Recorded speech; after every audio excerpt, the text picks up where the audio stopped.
Hardoi Lok Sabha seat का क्या है इतिहास। उत्तर प्रदेश का हरदोई लोकसभा क्षेत्र संसदीय क्षेत्र अनुसूचित जाति के लिए आरक्षित है। एक किंवदंती के अनुसार हरदोई शब्द हरिद्रोही का बिगड़ा हुआ रूप है।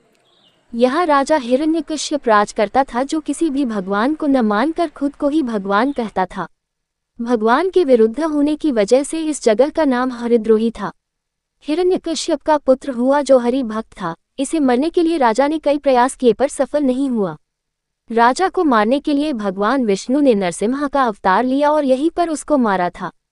एक और किंवदंती के अनुसार हरदोई शब्द हरिद्वय से निकला है, जिसका अर्थ होता है दो भगवान, क्योंकि उस वक्त लोग विष्णु के दो अवतारों की पूजा करते थे, इसलिए इसे हरिद्वय कहते थे। कुछ लोगों का कहना है कि इस शहर को हरदेव बख्श ने बसाया था। हरदोई में उनके नाम से एक इलाका भी है, जिसे हरदेवगंज कहते हैं। अंग्रेजों के शासनकाल में जिला मुख्यालय मल्लावा हुआ करता था, जो अब हरदोई में है। छेदालाल बने थे पहले सांसद। 1952 में हुए चुनाव में भारतीय राष्ट्रीय कांग्रेस के छेदालाल पहली बार इस सीट से चुने गए थे। 1957 में जनसंघ के ने इस सीट पर कब्जा जमाया। 1957 में हुए उपचुनाव में भारतीय राष्ट्रीय कांग्रेस ने फिर इस सीट पर कब्जा जमाया और पार्टी प्रत्याशी छेदालाल गुप्ता ने जीत दर्ज की। इसके बाद 1062, 1967 और 1971 में कांग्रेस के किंदरलाल ने हैट्रिक लगाई। 1977 में जनता पार्टी के परमाई लाल ने जीत दर्ज की। 1980 कांग्रेस के मन्नीलाल और 1984 में कांग्रेस के किंदरलाल जीते। 1989 में यहां जनता दल के परमाई लाल और 1990 में जनता दल के ही चौधरी चांदराम जीते। 1991 में बीजेपी ने पहली बार यहां से जीत हासिल की। जयप्रकाश रावत पहली बार सांसद पहुंचे। 1996 में भी जयप्रकाश रावत भाजपा प्रत्याशी के रूप में विजयी हुए। 1998 में समाजवादी पार्टी का उदय हुआ और पार्टी प्रत्याशी उषा वर्मा पहली बार सांसद चुनी गईं। 1999 में लोकतांत्रिक कांग्रेस के प्रत्याशी के रूप में जयप्रकाश रावत ने जीत दर्ज की। 2004 और 2009 में समाजवादी पार्टी की उषा वर्मा ने जीत दर्ज की। 2014 में बीजेपी ने अंशुल वर्मा को इस सीट से उतारा और शानदार जीत दर्ज की। 2019 में बीजेपी ने सिटिंग सांसद अंशुल वर्मा का टिकट काटकर जयप्रकाश रावत पर दांव लगाया और यह सफल रहा और जयप्रकाश ने जीत दर्ज की। वर्तमान में भाजपा के जयप्रकाश रावत है सांसद। जयप्रकाश रावत ने हरदोई लोकसभा क्षेत्र से पहला चुनाव 1991 में भाजपा के टिकट पर लड़ा था और जीत दर्ज करते हुए इस सीट पर पहली बार पार्टी का झंडा लहराया था। 1996 में वे पुनः भाजपा के टिकट पर लड़े और शानदार जीत दर्ज की। 1998 में वे सपा की उषा वर्मा से हार गए, लेकिन 1999 में वे नरेश अग्रवाल की लोकतांत्रिक कांग्रेस से लड़े और जीत दर्ज की। 2019 में भाजपा ने उन्हें अपने सिटिंग सांसद अंशुल वर्मा का टिकट काटकर उन्हें लड़ाया और उन्होंने जीत हासिल की। इसलिए इस सीट पर मजबूत है बीजेपी। हरदोई लोकसभा क्षेत्र में जिले की 5 विधानसभा क्षेत्र सवायजपुर, शाहाबाद, हरदोई सदर, गोपामऊ सुरक्षित व सांडी सुरक्षित आते हैं। इस सभी सीटों पर बीजेपी का कब्जा है। वहीं नरेश अग्रवाल भी इस बार बीजेपी खेमे में हैं। लेकिन अब देखने वाली बात ये होगी कि पार्टी जयप्रकाश रावत को फिर मौका देगी या किसी अन्य पर दांव खेलेगी। पूर्व सांसद अंशुल वर्मा, जिनका टिकट 2019 में बीजेपी ने काट दिया था और तब वे सपा में चले गए थे, उन्होंने ने भी घर वापसी कर ली है। वह भी इस सीट से दावेदारी करेंगे। इसके अलावा भी कई नेता टिकट की रेस में हैं। राजाराम कुशवाहा, पूर्व अध्यक्ष नगर पालिका परिषद सांडी, जनपद हरदोई, उत्तर प्रदेश।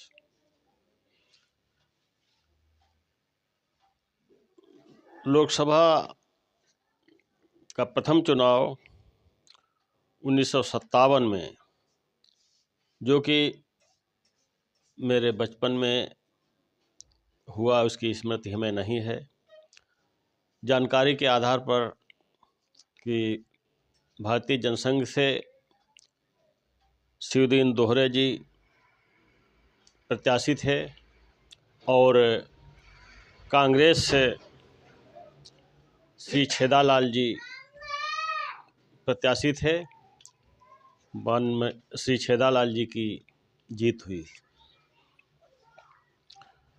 1962 में कांग्रेस के श्री किंदरलाल वर्मा जी प्रथम बार कांग्रेस से सांसद बने और 1976 तक लगातार 3 बार सांसद बने।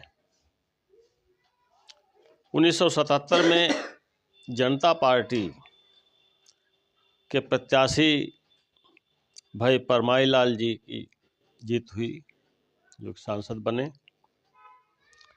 और इसी सीट पर 1980 में पुनः कांग्रेस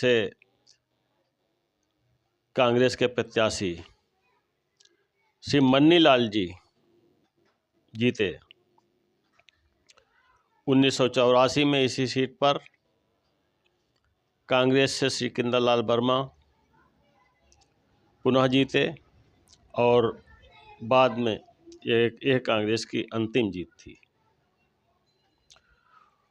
1989 में जनता दल के प्रत्याशी एक बार पुनः भाई परमाई लाल जी सांसद बने और 1990 में भाई परमाई लाल जी के त्यागपत्र देने के उपरांत उपचुनाव में पुनः एक बार जनता दल से, जो कि माननीय चांदराम जी जो कि दिल्ली के रहने वाले थे और यहाँ उपचुनाव में सांसद बने। 1997 में भाजपा प्रत्याशी श्री जयप्रकाश, 1991 में भारतीय जनता पार्टी के प्रत्याशी श्री जयप्रकाश जी सांसद बने और वो 1998 तक भाजपा के सांसद रहे।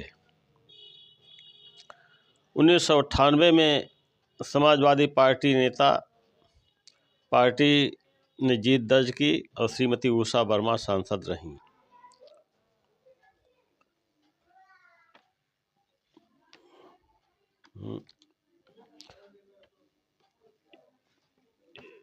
और इसके पश्चात 1999 में यह सीट पुनः लोकतांत्रिक कांग्रेस से जयप्रकाश जी सांसद हुए। 2004 में सन 2004 में श्रीमती उषा वर्मा सपा से सांसद बनी और 2009 में पुनः श्रीमती उषा वर्मा समाजवादी पार्टी से चुनाव जीतकर सांसद बनी।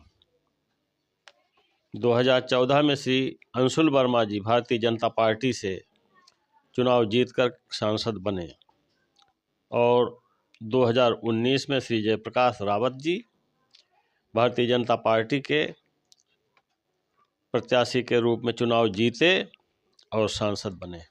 इन सब में कार्यकाल सबसे बेहतर किसका रहा? क्या विकास कार्य कराया गया?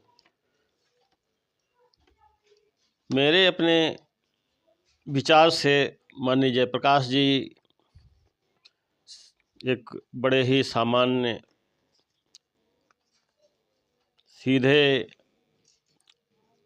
स्वभाव के व्यक्ति हैं, जो कि जनता से जिनका संपर्क रहता है और अपने इस सिधाई के कारण वो कई बार सांसद रहे। सबसे ज़्यादा समय तक उन्होंने इस क्षेत्र की सेवा की, सांसद रहते हुए विकास कार्य करवाए और जनता से उनका जुड़ाव है। और सांसद जयप्रकाश जी सक्रिय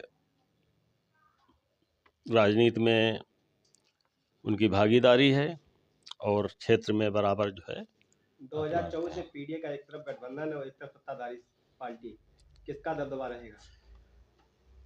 इस सीट पर तो गठबंधन का कोई विशेष महत्व नहीं और अब तो पूरे क्षेत्र क्या प्रदेश में भारतीय जनता पार्टी का ही बोलबाला है और ज़्यादातर जो है भारतीय जनता पार्टी की ही बात जनता के बीच में हो रही है। और पुनः भारतीय जनता पार्टी के प्रत्याशी की ही जीत होगी, ऐसा हमारा अनुमान है।